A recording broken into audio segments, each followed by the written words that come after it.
So guys, if you're a Gen Zer or a millennial who believes in the idea of experiences over things, then you're being manipulated just like the credit card companies want you to. If the phrase experiences over things doesn't get to you, maybe the other buzzword of self-care, maybe that will get you to buy with credit that you can't afford. Or perhaps maybe some debt-fueled travel will appease some of your generational trauma. So I just read an article I've linked below that was little more than a cleverly crafted advertisement to get Gen Z and millennials to use credit cards to pay for summer vacations and summer travel that they really can't afford. It was also targeted toward people who are already carrying a credit card balance month to month. Hey, why not, right? Experiences over things. So that was the message of the article. It was conveniently published at the beginning of summer. It started off with the idea that about 1 in 4 Gen Zers have month-to-month credit card balance, so they're going to get hit with tons of interest charges. And it also noted that about 1 in 3 millennials have a monthly balance on their credit card. But then it went on to also note that about 60% of Gen Z was planning to travel this summer. And then it also went on to note that about 61% of millennials were planning to travel during the summer. So it was softly imploring these guys, although they have monthly credit card balances, to travel. Anyway, you got to keep up with the Joneses, right? So if you're Gen Z or you're a millennial, you know, you too can enjoy experiences over things. You can enjoy the temporary experience of travel and maybe the joy that comes with it, but you'll definitely pay. You'll get the hell of a 29% APR and however long it takes you to pay off the debt that you rack up with your credit card. But hey, experiences over things, right? So that was the subtle message really offered in the article. It was tacitly endorsed by a so-called expert who immediately let us know her pronouns, that they were she, they. And then it immediately went on to kind of contradict any semblance of financial literacy or expertise. That kind of person, really, the person in that article, that's really not your friend. That's really the enemy. She's basically a buzzword-laden tool being leveraged by, by people with bigger plans and being used against younger generations. So allow me to kind of quote the so-called expert from that article who basically kept imploring the reader to have experiences over things, right? So she said, and this is a quote, "Traveling is a form of interpersonal self-care, emotional self-care, some might even say spiritual self-care." Sorry, the financial expert whose pronouns I conveniently now know doesn't seem to be giving any sort of advice worth following whatsoever. Not only that, it immediately contradicted, those sentences pretty much immediately contradicted any semblance of financial expertise. She went on to also say at the same time that becoming debt-free is a form of financial self-care. Fine, if you want to use self-care in this instance, I'll go for it. Because the point is to become debt-free. But you can't mash all of those things together and expect anyone to believe you. Spiritual self-care, whatever, emotional self-care, and the other ridiculous buzzwords that she used totally contradicted it. And it was all part of a greater push to get millennials and Gen Z people to again take on credit card debt just to travel this summer. So it led me to strongly believe that the people, the so-called expert in this article, is really nothing more than a tool, kind of a buzzword tool, being leveraged by, number one, credit card companies who understand the psychology of what's going on with today's generation, and then also the writer of the article who got paid to include certain links to those resources.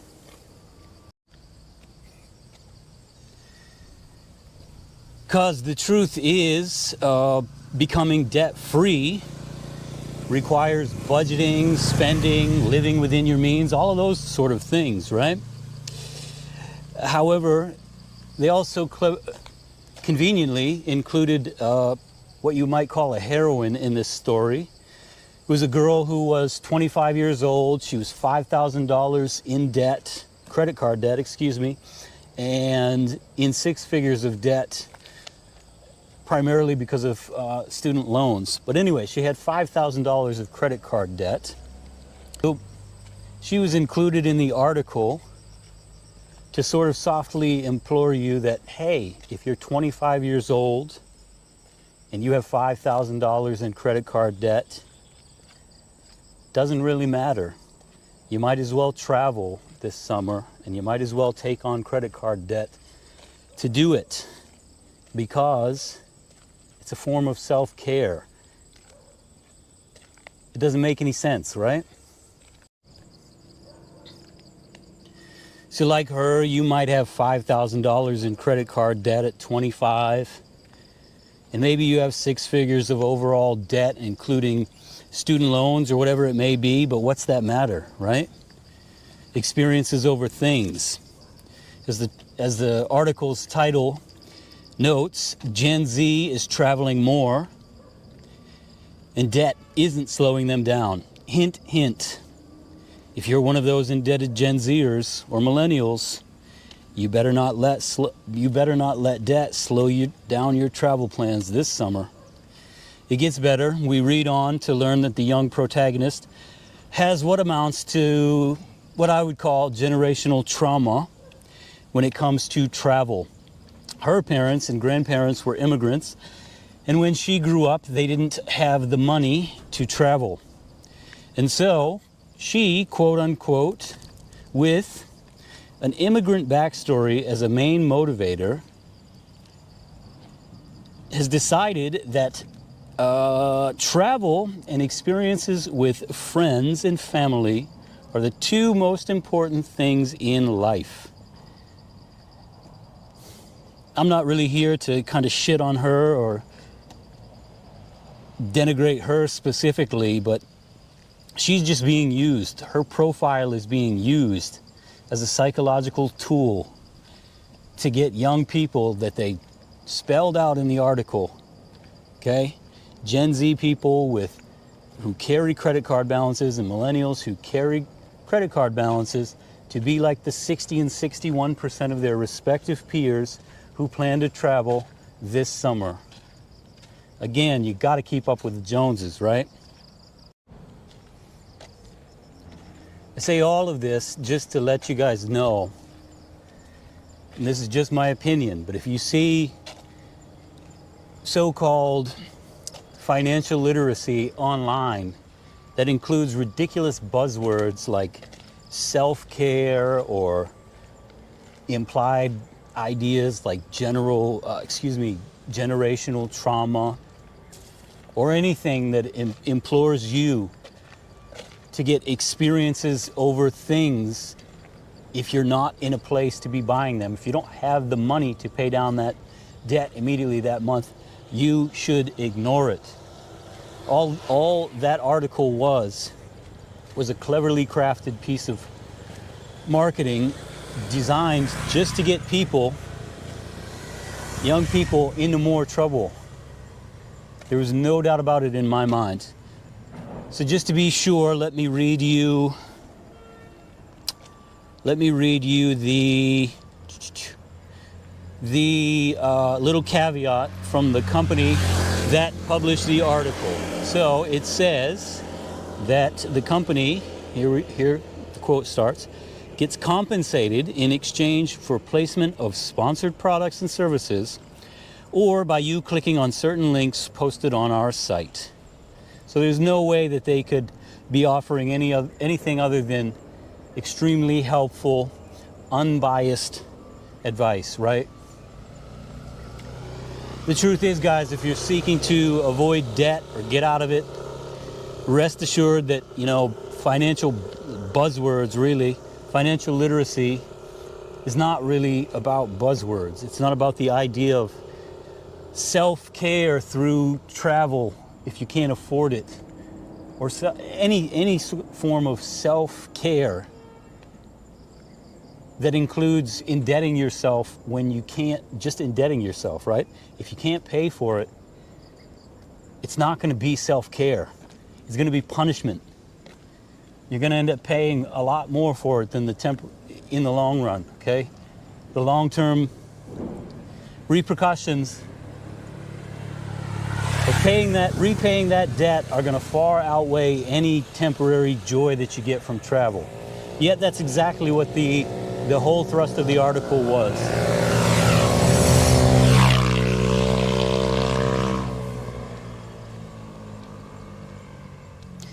To me, anything that I really liken it to brain rot. I think it's just brain rot.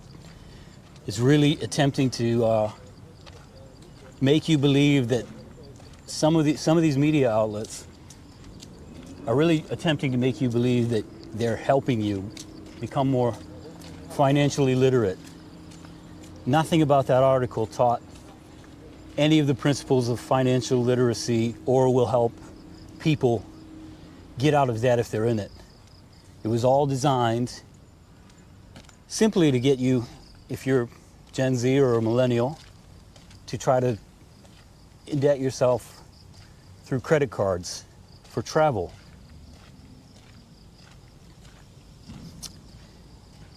Anyway, I wanted to share that with you because there's just so much junk out there. There's so much junk that is implied. The implication, again, is that it's supposed to help you. This site is supposed to help you. It's supposed to help you become more financially literate. And in doing so, give you some freedom, allow you not to get into a debt trap that will make you miserable. But in fact, it is the opposite of financial literacy. It was intended to get the company more money by the sponsored links in the article. And it was absolutely designed to help get you, the reader, and the target audience, which was probably most likely, it was 25-year-old Gen Z girls who looked like the little heroine who was the profile of the story. It was probably intended to get those people in greater credit card debt. That girl was 25 years old. She already had $5,000 of credit card debt. That's a lot of credit card debt to have at that age. I did a video just breaking down the simple differences between credit card debt by generation. Gen Z has like around $3,000 on average, which is still a lot considering that they're quite young and they are taking on more than previous generations at that age. But anyway, all of that to say that this girl who already had $5,000 of credit card debt,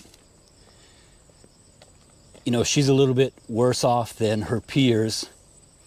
And the article was holding her up as some sort of, some kind of target that you'd like to aspire to, right? And she was, gladly going to go travel. And then she said in the article, I have a plan to get things in order so I don't really feel any pressure. It was all just designed to get you to feel, if you were the target audience for it, that this was the right thing to do. And it isn't. It really isn't. So, I don't know. That's all I have to say for today. But, just avoid that buzzword-laden drivel. That's all it is.